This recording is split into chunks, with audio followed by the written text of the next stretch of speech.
अस्सलामुअलैकुम वरहमतुल्लाहि वबरकातुहू।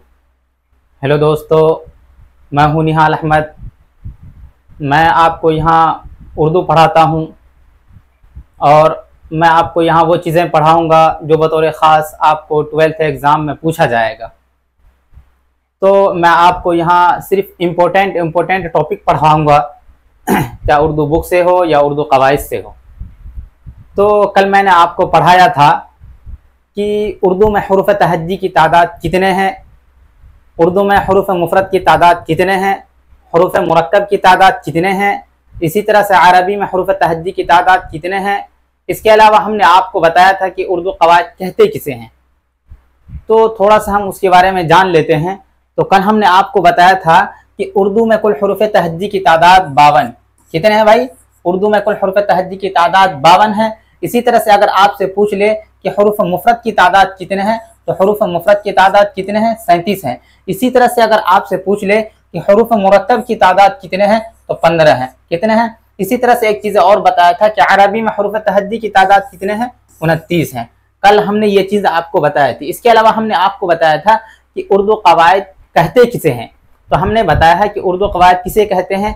किसी भी चीज़ को, किसी भी ज़ुबान को, किसी भी चीज़ को सही सही बोलना और उसको लिखना, उन्हीं उसूल का नाम क्या है? कवायद है।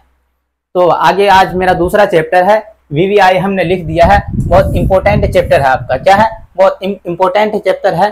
तो सबसे पहले हमने लिखा है कि उर्दू कवायद को 5 हिस्सों में तकसीम किया गया है। कितने हिस्सों में? उर्दू कवायद को 5 हिस्सों में तकसीम किया गया है। तो सबसे पहले नंबर पे हमने लिखा है इल्म हिजा। क्या लिखा? इल्म हिजा है, इल्म सर्फ है, इल्म नहव है, इल्म बलागत है, इल्म उरूज है। तो पहले सैंपल्स हमने आपको बता देते हैं कि इल्म हिजा कहते किसे हैं। इल्म हिजा कहते हैं जिसमें हरफों के मुताल्लिक या हुरूफ तहज्जी के मुताल्लिक जो बहस की जाती है। मतलब हुरूफ तहज्जी की आवाज़ कैसी होनी चाहिए, उसमें जो आप कोई भी हर्फ की अदायगी कर रहे हैं, हा जो बोल रहे हैं ये बड़ी हा है, ये छोटी हा है, मतलब किसी भी हर्फ की अदायगी कैसी होनी चाहिए, तो उन्हीं के मुताल्लिक जो बहस की जाती है उसको क्या कहते हैं? इल्म हिजा कहते हैं।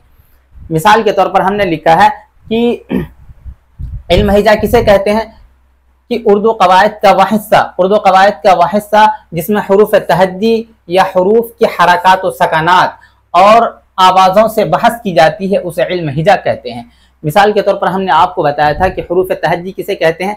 अलिफ से या तक जो हुरूफ हैं उन्हीं के मजमुआ को हुरूफ तहज्जी कहते हैं। क्या कहते हैं? उन्हीं के मजमुआ को हुरूफ तहज्जी कहते हैं।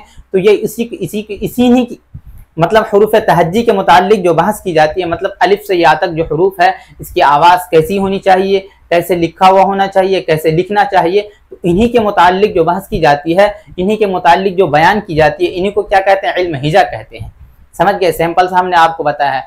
फिर दूसरे नंबर पर हमने आपको लिखा है इल्म सर्फ। इल्म सर्फ किसे कहते हैं? सबसे पहले हमने आपको बताया कि एक हर्फ के बाद क्या आता है? एक लफ्ज़ आता है। क्या आता है? लफ्ज़ आता है। तो लफ्ज़ों के मुताल्लिक जो बहस की जाती है उन्हीं को क्या कहते हैं? उन्हीं को कहते हैं इल्म सर्फ। क्या कहते हैं? तो पहले नंबर पे देखिए इल्म हिजा किसे कहते हैं? उर्दू कवायद का वो हिस्सा जिसमें हुरूफ तहज्जी या हुरूफ की हरकत व सकनात और आवाज़ से जो बहस की जाती है उसे इल्म हिजा कहते हैं। मिसाल के तौर पर हम लिखते हैं,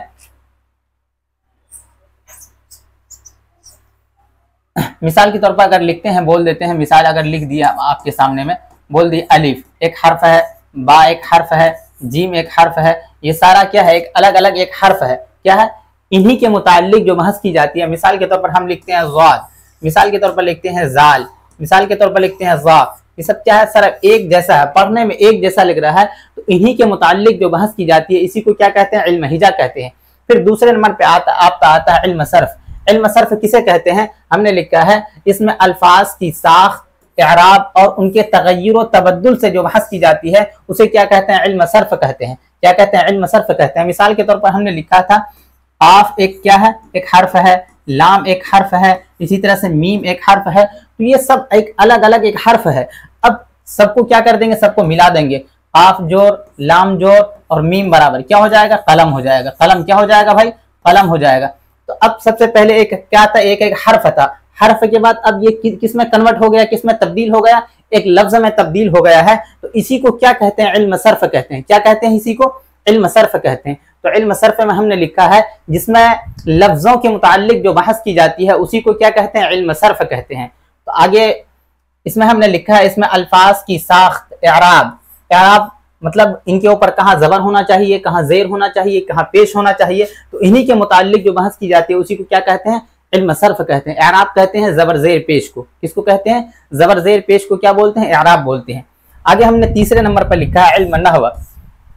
तो पहले नंबर पे हमने आपको बताया इल्म हिजा कहते हैं, जिसमें हरफों के मुताल्लिक जो बहस की जाती है उसे इल्म हिजा कहते हैं। दूसरे नंबर पे आता है हर्फ के बाद लफ्ज बन जाता है, तो जिसमें लफ्जों के मुताल्लिक जो बहस की जाती है उसे क्या कहते हैं, इल्म सर्फ कहते हैं। फिर आता है जिसमें जुमलों के मुताल्लिक जो बहस की जाती है उसको क्या कहते हैं, इल्म नहव कहते हैं।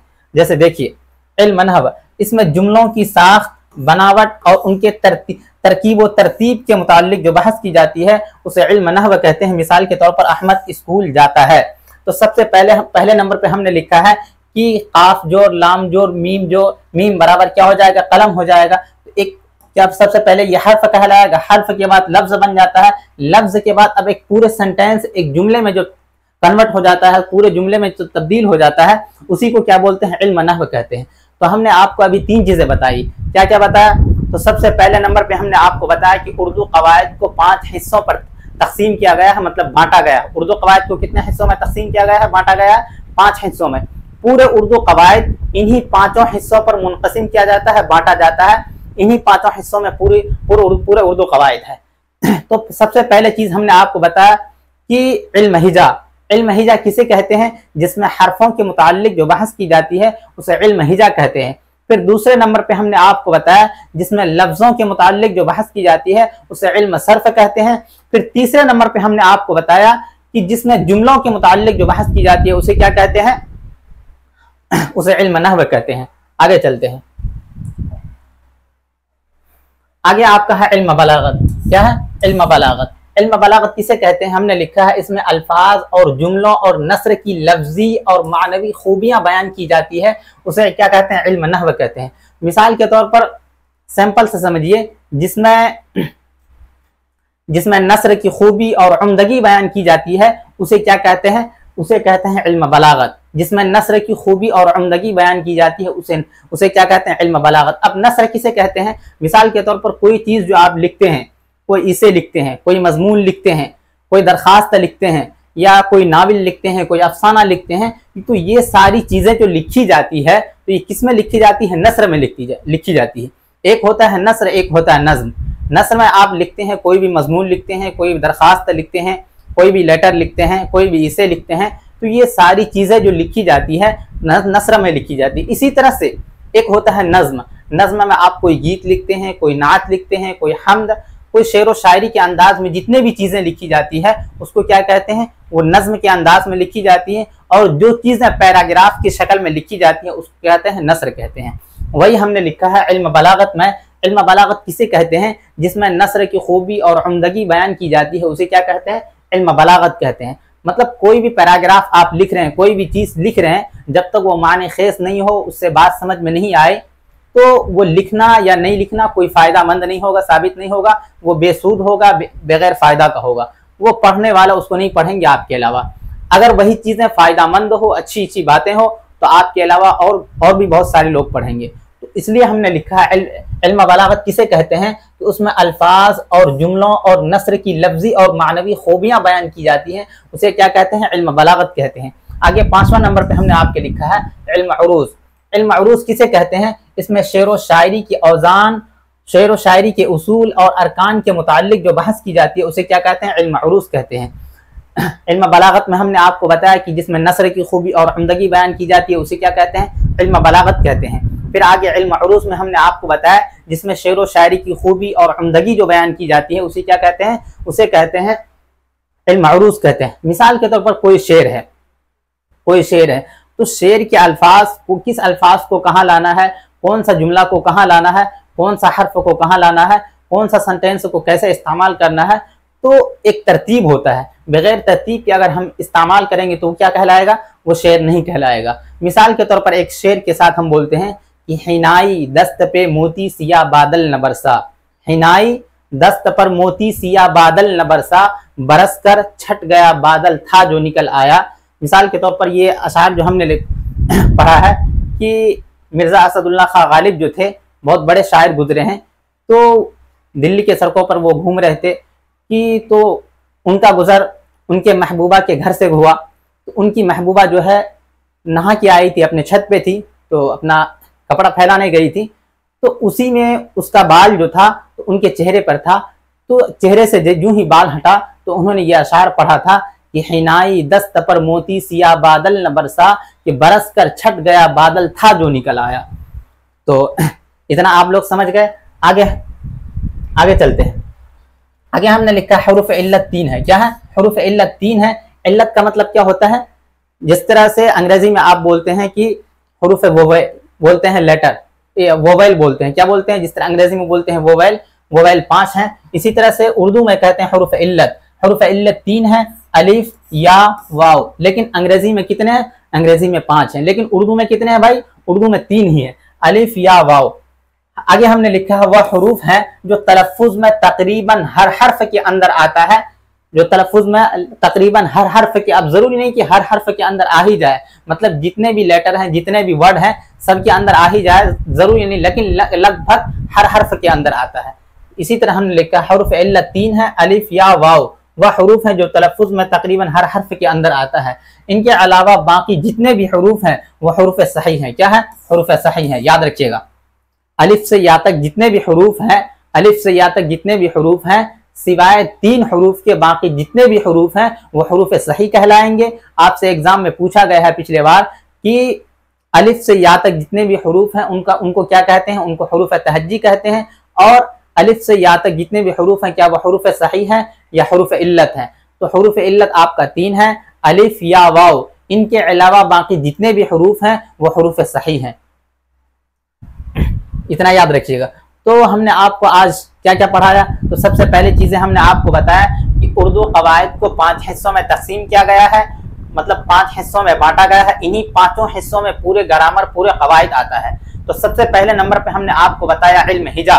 क्या बताया आपको? इल्म हिजा बताया। फिर दूसरे नंबर पे हमने आपको बताया इल्म सर्फ बताया। फिर तीसरे नंबर पर इल्म नहव, फिर इल्म बलागत, फिर उरूज। इल्म हिजा कहते हैं जिसमें हुरूफ तहज्जी के मुतालिक बहस की जाती है, उसी के इल्म हिजा कहते हैं। फिर जिसमें हर्फ के बाद एक लफ्ज आता है, जिसमें लफ्जों के मुतालिक जो बहस की जाती है उसे क्या कहते हैं? इल्म सर्फ कहते हैं। फिर जिसमें जुमलों के मुतालिक बहस की जाती है उसे इल्म नहव कहते हैं। जिसमें नस्र की खूबी और उम्दगी बयान की जाती है उसे इल्म बलागत कहते हैं। जिसमें शेर व शायरी की खूबी बयान की जाती है उसे क्या कहते हैं? इल्म उरूज कहते हैं। इतना समझ गया। आगे एक चीज और हमने आपको बताया कि हुरूफ इल्लत 3 है, मतलब अलिफ से या तक जितने भी हुरूफ हैं उनमें 3 ही हर्फ, मतलब 3 ही हर्फ ऐसे हैं, 3 ही लेटर ऐसे हैं जो हुरूफ इल्लत हैं। बाकी इनके अलावा जितने भी हुरूफ हैं वो हुरूफ सही हैं। इसके अलावा आगे हमने लिखा है कि किसी भी इम्तिहान में उर्दू की अच्छी तैयारी के लिए आज ही हमारा क्लास ज्वाइन कीजिए, AR कॉमर्स क्लासेस बैनिहाल के सर के साथ। इसके अलावा एक चीज़ और है कि अगर आपको 12th का एग्ज़ाम आपका सिर्फ 2 महीना बच चुका है, अगर आप भी 12th एग्ज़ाम में उर्दू की तैयारी कर रहे हैं और आप चाह रहे हैं कि हम सिर्फ क्या करें, यहाँ उर्दू पढ़ें, इसके अलावा हम क्या करें, टेस्ट सीरीज दें। टेस्ट, क्योंकि किसी भी एग्ज़ाम को पास करने के लिए टेस्ट बहुत ज़रूरी है, बहुत ज़्यादा इंपॉर्टेंट है। जितना आप प्रीवियस क्वेश्चन को पढ़िएगा, प्रीवियस क्वेश्चन में टेस्ट दीजिएगा, उतना आपके लिए फ़ायदेमंद होगा। इसलिए हमने क्या किया है, एक आपका टेलीग्राम चैनल बनाया है जिसका नाम है NA स्टडी सेंटर।